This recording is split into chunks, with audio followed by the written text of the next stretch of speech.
بسم اللہ الرحمن الرحیم۔ السلام علیکم ورحمۃ اللہ وبرکاتہ۔ کیسے ہیں آپ سب لوگ؟ ٹھیک ہیں؟ اور مجھے پوری یقین ہے، پوری امید ہے کہ آپ ضرور قرآن پاک پڑھنا شروع کر دیا ہوگا آپ نے، اور ترجمے کے ساتھ پڑھنا شروع کر دیا ہوگا۔ جن لوگوں نے ابھی شروع نہیں کیا وہ بھی یہ سٹیپ اٹھائیں اور نیکیوں میں پہل کریں۔ جیسے پچھلی آیات جب ہم نے کل جو آیات پڑھی تھی تو اس میں اللہ تعالیٰ کیا کہہ رہے تھے؟ دیکھیں، یہ میرا حکم نہیں ہے، یہ کسی انسان کا حکم نہیں ہے، یہ اللہ کا حکم ہے۔ اور اللہ تعالیٰ میں کیا کہہ رہے ہیں کہ ایک دوسرے سے نیکیوں میں پہل کرو، بے شک وہ دن آئے گا جب تم سب لوگ اکٹھے کیے جاؤ گے۔ تو اس سے پہلے کہ وہ دن آئے ہم نے نیکیوں میں ایک دوسرے سے پہل کرنے کی کوشش کرنی ہے، ٹھیک ہے؟ چلیں آج ہم پڑھیں گے آیت نمبر 149 اور 150، اور پھر ان کا ترجمہ بھی دیکھیں گے اور پھر ان کی تفسیر پہ غور کریں گے۔ اور اے نبی، آپ جہاں کہیں سے بھی نکلیں اپنا منہ مسجد حرام کی طرف پھیر لیں، اور بے شک وہ آپ کے رب کی طرف سے حق ہے، اور اللہ اس سے غافل نہیں جو تم عمل کرتے ہو۔ اور آپ جہاں سے بھی نکلیں اپنا منہ مسجد حرام کی جانب پھیر لیں، اور اے مسلمانوں تم جہاں کہیں بھی ہو اپنا منہ اسی کی جانب پھیر لو، تاکہ تمہارے خلاف لوگوں کے لیے کوئی حجت نہ رہے۔ ہاں، اس میں سے جنہوں نے ظلم کیا، بس تم ان سے مت ڈرو اور صرف مجھ سے ڈرو، تاکہ میں اپنی نعمت تم پر پوری کر دوں اور شاید کہ تم ہدایت پاؤ۔ اب یہاں پر ہم نے پچھلی بھی جو آیات پڑھی ہیں تو ایک جو ہے وہ مضمون چلا آ رہا ہے، اور وہ کیا ہے؟ قبلے کی تبدیلی۔ جب حضور نبی کریم صلی اللہ علیہ وآلہ وسلم مدینہ آئے تھے ہجرت کر کے، تو آپ کو پتہ ہے نا کہ 13 سے 15 یا 16 مہینے تک آپ جو بیت المقدس کی طرف ہی منہ کر کے نماز ادا کرتے تھے، لیکن آپ کی شدید خواہش تھی کہ قبلہ چینج ہو اور بیت اللہ ہی قبلہ بنے۔ جو حضرت ابراہیم علیہ السلام نے اللہ کے حکم سے اللہ کا گھر تعمیر کیا تھا، خانہ کعبہ، وہی قبلہ ہونا چاہیے، جس کے لیے آپ بہت ساری دعائیں بھی مانگتے تھے، آسمان کی طرف بھی دیکھتے تھے۔ تو پھر قبلے کی تبدیلی کا حکم آ گیا تھا۔ تو یہاں پر بھی وہی حکم آ رہا ہے کہ تم جہاں سے آؤ، جہاں سے بھی نکلو، جہاں سے بھی آؤ، اپنا رخ، اپنا منہ مسجد حرام کی طرف کرو، اور بے شک یہ کہ یقیناً تمہارے رب کی طرف سے حق ہے، اور اللہ تمہارے کاموں سے غافل ہرگز نہیں ہے۔ یعنی اے حبیب صلی اللہ علیہ وآلہ وسلم، آپ خواہ کسی شہر سے سفر کے لیے نکلیں، بہرحال نماز میں اپنا منہ مسجد حرام یعنی کہ کعبہ کی طرف کریں، کیونکہ جس طرح حالت اقامت میں کعبہ کی طرف منہ کرنے کا حکم ہے، اسی طرح سفر میں بھی یہی حکم ہے۔ اور بے شک کعبہ کو قبلہ بنایا جانا ضرور آپ کے رب کی طرف سے حق اور حکمت کے عین موافق ہے۔ اور اے مسلمانوں، اللہ تعالیٰ تمہارے اعمال سے غافل نہیں ہے، اس لیے وہ تمہیں اس عمل کی بہترین جزا دے گا۔ یعنی کہ جس نے اللہ تعالیٰ کا حکم مانا تو اس کا اجر اللہ کے پاس ہے، اور اللہ تعالیٰ مسلمانوں کا اجر ضائع نہیں کرتا ہے۔ اور ہم نے آیات میں پڑھا تھا، پچھلی جو آیات گزری ہوئی ہیں، کہ جب قبلے کی تبدیلی کا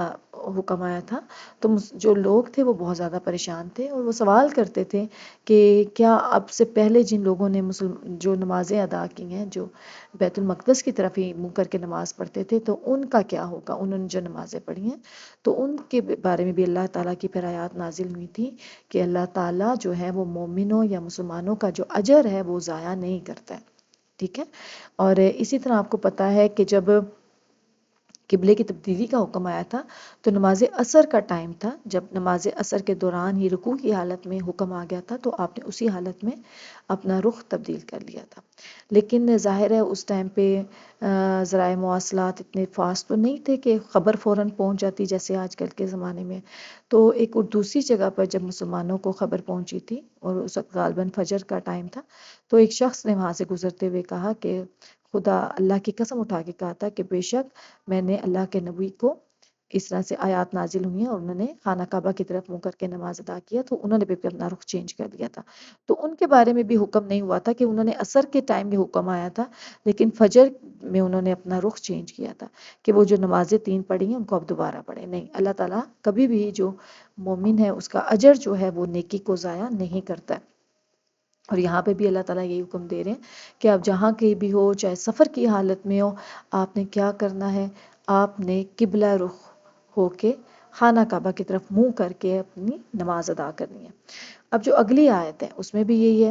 کہ تم جہاں سے آؤ اپنا منہ مسجد حرام کی طرف کرو، اور اے مسلمانوں تم جہاں کہیں ہو اپنا منہ اسی کی طرف کرو، تاکہ اللہ تعالیٰ کو تم پر کوئی، تاکہ لوگوں کو تم پر کوئی حجت نہ رہے، مگر جو ان میں سے ناانصافی کریں تو ان سے نہ ڈرو اور مجھ سے ہی ڈرو، اور تاکہ میں اپنی نعمت تم پر مکمل کر دوں اور تاکہ تم ہدایت پاؤ۔ اب کیا ہے، ومن حیث خرجت، اور تم جہاں سے آؤ۔ اس رکوع میں 3 مرتبہ نبی کریم صلی اللہ علیہ وآلہ وسلم اور مسلمانوں کو مسجد حرام یعنی کہ کعبہ کی طرف منہ کر کے نماز پڑھنے کا حکم دیا گیا۔ اس سے بظاہر ایسا لگتا ہے کہ یہ تکرار ہے، یعنی کہ بار بار ایک بات کہی جا رہی ہے، لیکن در حقیقت یہ تکرار نہیں ہے، کیونکہ ہر بار کے حکم کی جو علت ہے وہ جدا ہے۔ ٹھیک ہے، وہ کیا ہے؟ پہلی بار جب نماز میں مسجد حرام کی طرف منہ کرنے کا حکم دیا گیا تھا، جو اب دیکھیں پچھلی آیات بھی ہم پڑھتے ہیں تو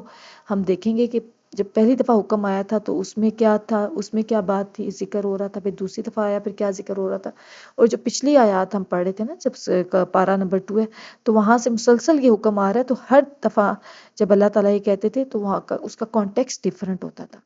تو میں آپ کو بتاتی ہوں کیسے، کہ جب پہلی دفعہ نماز میں مسجد حرام کی طرف منہ کرنے کا حکم دیا گیا تھا تو اس کی علت یہ بیان ہوئی کہ اللہ تعالیٰ نے اپنے حبیب صلی اللہ علیہ وسلم کی رضا جوئی کے لیے مسجد حرام کو قبلہ بنایا اور نماز میں اس کی طرف منہ کرنے کا حکم دیا، کیونکہ ان میں ہم پڑھ رہے تھے کہ اللہ کے جو رسول تھے حضرت محمد صلی اللہ علیہ وسلم، وہ بار بار آسمان کی طرف دیکھتے تھے اور انتظار کرتے تھے کہ کب قبلہ کی تبدیلی کا حکم آتا ہے، تو پھر اللہ تعالیٰ نے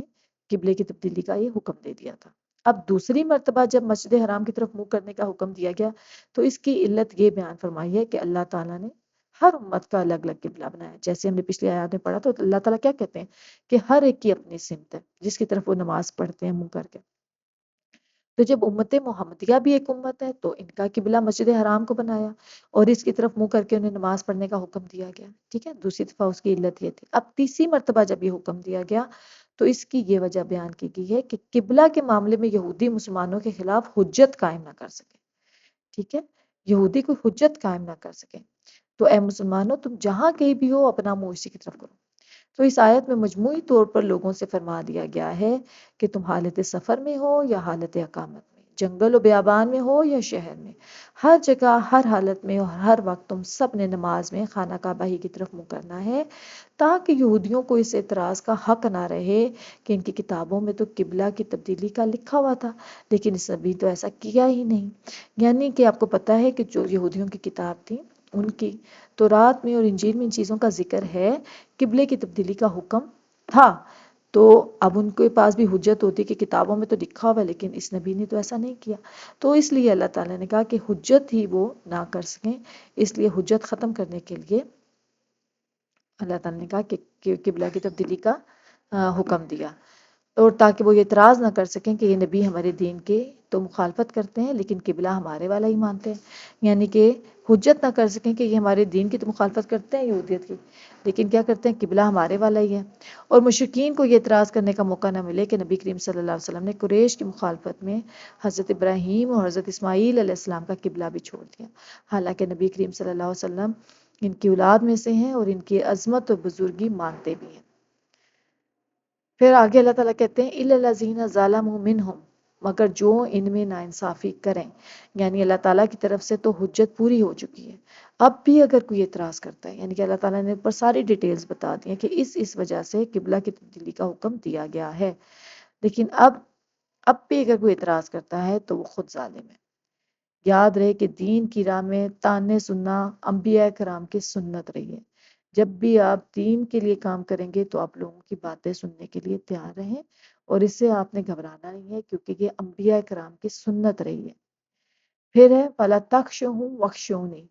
تو ان سے نہ ڈرو اور مجھ سے ہی ڈرو۔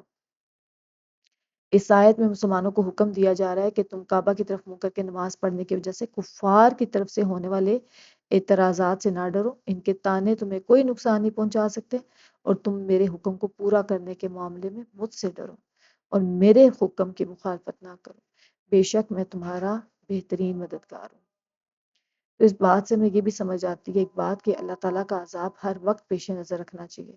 اس آیت سے معلوم ہوتی ہے کہ انسان کو ہر وقت اللہ تعالیٰ کا عذاب پیش نظر رکھنا چاہیے، اور کسی بھی کام کو کرنے یا نہ کرنے سے پہلے اس بات پر غور ضرور کر لینا چاہیے کہ یہ کام کرنے یا نہ کرنے سے اللہ تعالیٰ کی رضا حاصل ہوگی یا اس کا نتیجہ اللہ تعالیٰ کی ناراضگی کی صورت میں ظاہر ہوگا۔ مروی ہے کہ جب حضرت معاذ بن جبل کی وفات کا وقت قریب آیا تو آپ رضی اللہ عنہ رونے لگے۔ ان سے پوچھا گیا کہ آپ کو کس چیز نے رلایا؟ آپ رضی اللہ عنہ نے فرمایا، اللہ اللہ کی قسم، میں نہ تو موت کی گھبراہٹ سے رو رہا ہوں اور نہ ہی دنیا سے رخصتی کے غم میں آنسو بہا رہا ہوں، بلکہ میں تو اس لیے روتا ہوں کہ میں نے حضور اکرم صلی اللہ علیہ وآلہ وسلم سے سنا کہ دو مٹھیاں ہیں، ایک جہنم میں جائے گی اور دوسری جنت میں، اور مجھے نہیں معلوم کہ میں کون سی مٹھی میں ہوں۔ حضرت حسن بصری رضی اللہ عنہ فرماتے ہیں کہ قیامت کے دن ان لوگوں کا حساب آسان ہوگا جو آج دنیا میں اللہ تعالیٰ کی رضا کے لیے اپنا محاسبہ کرتے ہیں۔ وہ اس طرح کہ انہیں جب بھی کوئی کام درپیش ہو تو پہلے اس پر غور کرتے ہیں، پھر اگر وہ کام اللہ تعالیٰ کی رضا کے لیے ہو تو اسے کر گزرتے ہیں، اور اگر اس کے برخلاف نظر آئے تو اس سے رک جاتے ہیں۔ پھر فرمایا، اور بروز قیامت ان لوگوں کا حساب کٹھن ہوگا جو آج دنیا میں عمل کرتے وقت غور و فکر نہیں کرتے اور کسی کام کا محاسبہ کیے بغیر وہ کام کر ڈالتے ہیں۔ ایسے لوگ دیکھیں گے کہ اللہ نے ان کے چھوٹے سے چھوٹا عمل شمار کر رکھا ہے۔ پھر آپ نے یہ آیت تلاوت فرمائی، ترجمہ ہے، سورہ کاف کی آیت ہے، اور کہیں گے ہائے ہماری خرابی، اس نامہ اعمال کو کیا ہے کہ اس نے ہر چھوٹے اور بڑے گناہ کو گھیرا ہوا ہے، یعنی اس میں کوئی بھی چیز ایسی نہیں ہوگی، مسنگ نہیں ہوگی جو ہم نے نہیں کی۔ ہمارے چھوٹی سے چھوٹی نیکی اور جو گناہ ہے، چھوٹے سے چھوٹا گناہ بھی، اور ہر چیز اس نامہ اعمال میں درج ہوگی۔ اور پھر اللہ تعالیٰ کہتے ہیں کہ تاکہ میں تم پر اپنی نعمت پوری کروں۔ اس آیت کا خلاصہ یہ ہے کہ مسلمانوں، جس طرح اللہ تعالیٰ نے اپنے حبیب صلی اللہ علیہ وآلہ وسلم کو تمہارا رسول بنایا، جو کہ تمہارے سامنے حق کی طرف ہدایت دینے والی آیتیں تلاوت فرماتے ہیں، رشد و ہدایت کے راستے کی طرف رہنمائی کرتے ہیں، اللہ تعالیٰ کی وحدانیت اور اس کی عظیم قدرت پر قطعی دلائل قائم کرتے ہیں، تمہیں بت پرستی کی نجاست سے پاک کرتے ہیں، اور تمہیں وہ چیز سکھاتے ہیں جن سے تم اپنے نفسوں کو پہچان سکو اور ان کا تزکیہ کر سکو۔ اسی طرح مستقل طور پر تمہارے لیے بیت اللہ کو قبلہ بنا دیا گیا ہے تاکہ اللہ تعالیٰ تم پر اپنی نعمت پوری کرے۔ گویا جیسے مسلمانوں کا نبی جدا گانا ہے، ایسے ہی ان کا قبلہ بھی جدا گانا ہو گیا۔ تو یہ تھی آج کی آیات جو ہم نے پڑھی، آیت نمبر 149 اور 150، اور ہم نے دعا کرنی ہے اور ہم نے دیکھنا ہے کہ ان آیات سے ہمارے لیے کیا لیسن ہے جو ہم نے سیکھا ہے۔ کہ پہلی بات یہ ہے کہ نیکیوں میں مقابلہ حسد نہیں، عبادت ہے، ٹھیک ہے۔ ہم نے نیکیوں میں بھی پہل کرنی ہے، اور جہاں پر بھی ہو اپنی ایک سمت، ہم نے اپنی زندگی کا ایک فوکس بنا لینا ہے، اور اسی کے اوپر ہم نے چلنا ہے۔ اب وہ فوکس دنیاوی بھی ہو سکتا ہے اور دینی بھی ہو سکتا ہے، تو یہ آپ نے فیصلہ کرنا ہے کہ آپ کی زندگی کی سمت کیا ہے اور ڈائریکشن کیا ہے۔ اور آخری بات کہ لوگوں کی باتوں سے نہیں گھبرانا ہے۔ جب بھی آپ دین کے راستے پہ چلیں گے آپ کو باتیں سننی پڑیں گی، اور تانے سننا اور باتیں سننا تو انبیاء کی سنت ہے۔ جب بھی آپ باتیں سنیں تو یہ بات اپنے دماغ میں رکھیں اور نیکیوں میں پہل کرتے جائیں، مقابلہ کرتے جائیں، سبقت لے جائیں ایک دوسرے میں۔ اللہ تعالیٰ ہم سب کو بھی نیکیاں کرنے کی توفیق عطا فرمائے، اور ایک دوسرے سے سبقت لے جانے میں کی بھی توفیق عطا فرمائے نیکیوں میں۔ آمین ثم آمین۔ ملتے ہیں آپ سے دوبارہ۔ السلام علیکم ورحمۃ اللہ وبرکاتہ۔